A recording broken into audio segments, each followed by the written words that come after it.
Muy buenas tardes, espero que estén muy bien. Soy estudiante de la Universidad Politécnica Territorial Agroindustrial del Estado Táchira y hoy les vengo a hablar acerca de un tema sumamente importante, como lo es la herencia y el polimorfismo.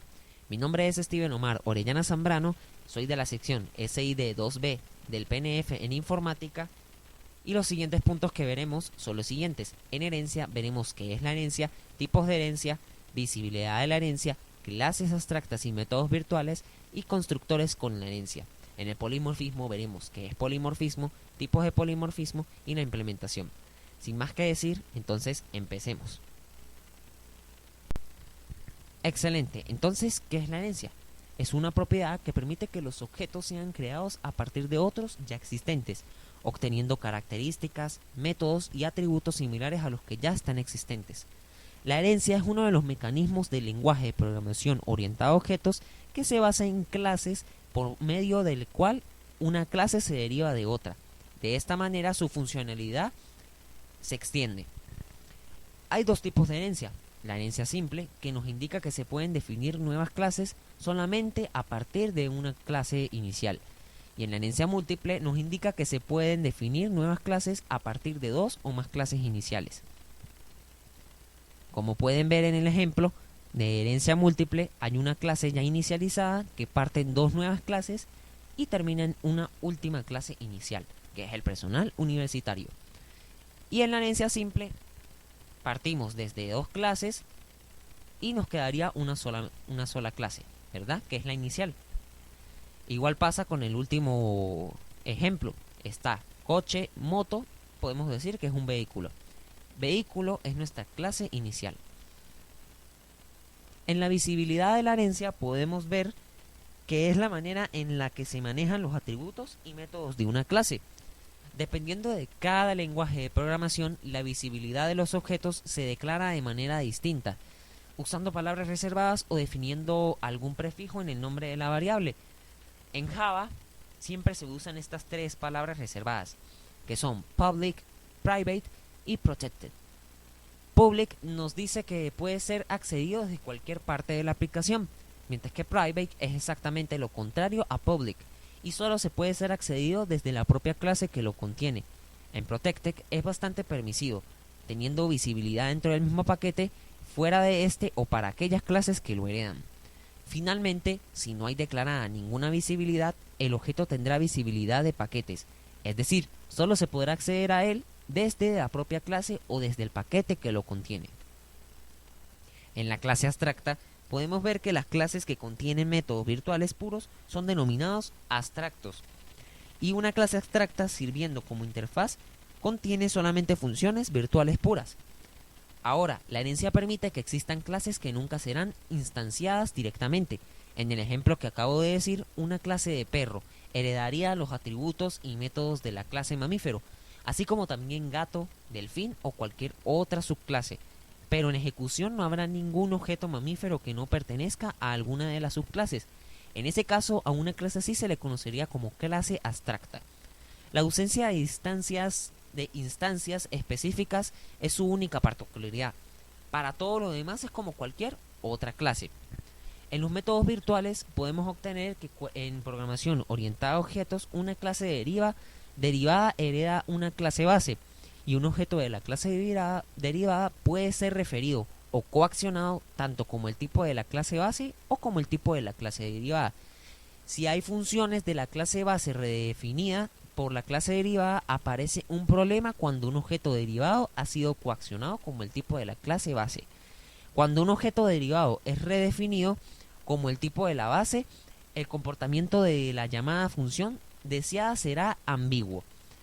Y en los métodos virtuales su definición es la siguiente, que es una función cuyo comportamiento al ser declarado virtual es determinado por la definición de la función con la misma cabecera en alguna de esas subclases.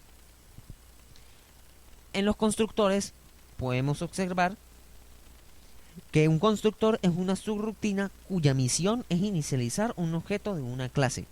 En el constructor se asignan los valores iniciales del mismo objeto. ¿Y cómo se trabajan?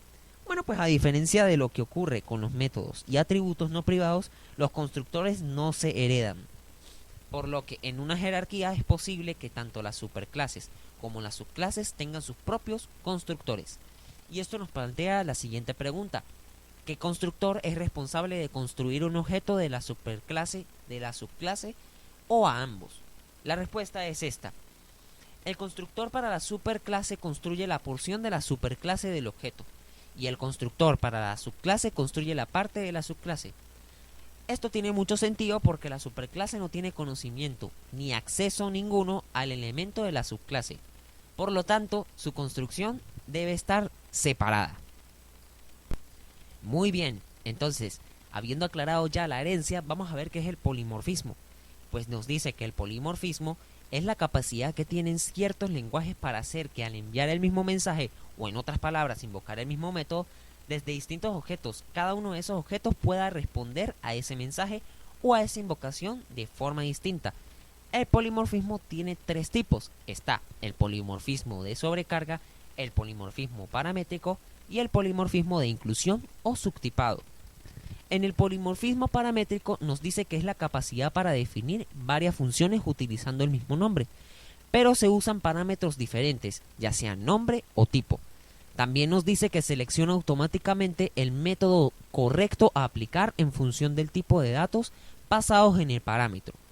Ahora, en el polimorfismo de sobrecarga nos dice que ocurre cuando las funciones del mismo nombre existen con funcionalidad similar, en clases que son completamente indiferentes una de otra.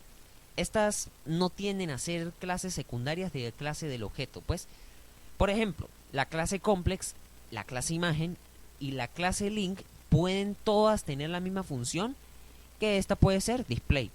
Esto significa que no necesitaremos preocuparnos sobre el tipo del objeto que estamos trabajando, ya que en sí lo que queremos es que ese objeto nos aparezca en pantalla, poderlo ver en pantalla. Bien, ahora vamos con el de inclusión. Nos dice que es la habilidad para redefinir un método en clases que se hereda de una clase base o una ya llamada especialización.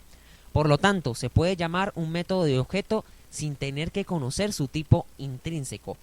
Esto es polimorfismo de subtipado.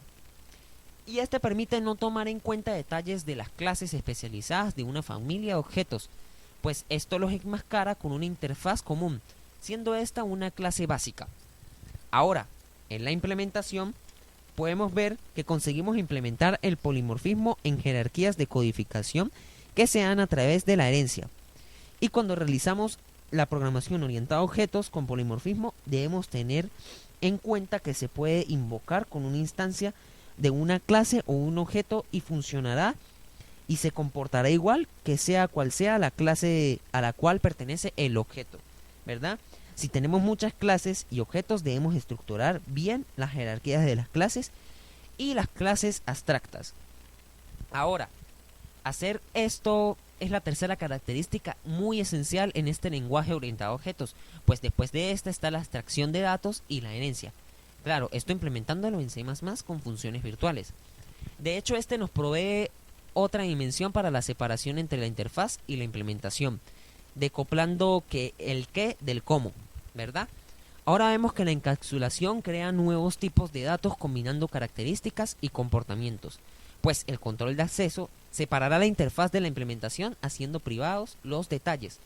Estos tipos de organizaciones son fácilmente entendibles porque cualquiera que venga de la programación procedimental puede hacerlo. Ahora veamos algunos ejemplos. En los siguientes ejemplos están el polimorfismo paramétrico, que nos da el siguiente ejemplo. Podríamos definir varios métodos llamados sumas, pero uno de ellos va a sumar números enteros, otros números decimales y otros números reales. En el polimorfismo de sobrecarga nos da este siguiente. Podemos definir un operador suma, un operador resta, un operador divisor y un operador multiplicador llamándolos iguales en dos clases independientes, pero una de ellas nos va a sumar el número, nos va a sumar también los caracteres y esto va a producir una concatenación, ¿verdad? Como pueden ver en la imagen del caballo y el avión y el carro, podemos ver que podemos apreciar que son objetos distintos, pero todos avanzan y frenan. La acción es diferente o es la misma para todos, aunque en particular ellos van a realizar su avance o el frenado ellos mismos. De eso se trata el poliformismo. Tenemos también el ejemplo del polimorfismo subtipado o de inclusión. Pueden imaginarse un juego de ajedrez con los objetos rey, reina, alfil, caballo, torre y peón, y cada uno de ellos va a poder heredar el objeto de la pieza. Este movimiento o este método lo podríamos llamar poliformismo subtipado, pues al hacer el movimiento correspondiente de acuerdo a la clase del objeto que se le llame, va a permitir que el programa realice el movimiento de la pieza sin tener que verse conectado con cada tipo de pieza en particular. Muy bien, entonces espero que les haya gustado este tema que todo programador debe saber para poder hacer sus programas o códigos perfectamente. Mi nombre es Steven Omar Orellana Zambrano y muchísimas gracias por prestarme su atención.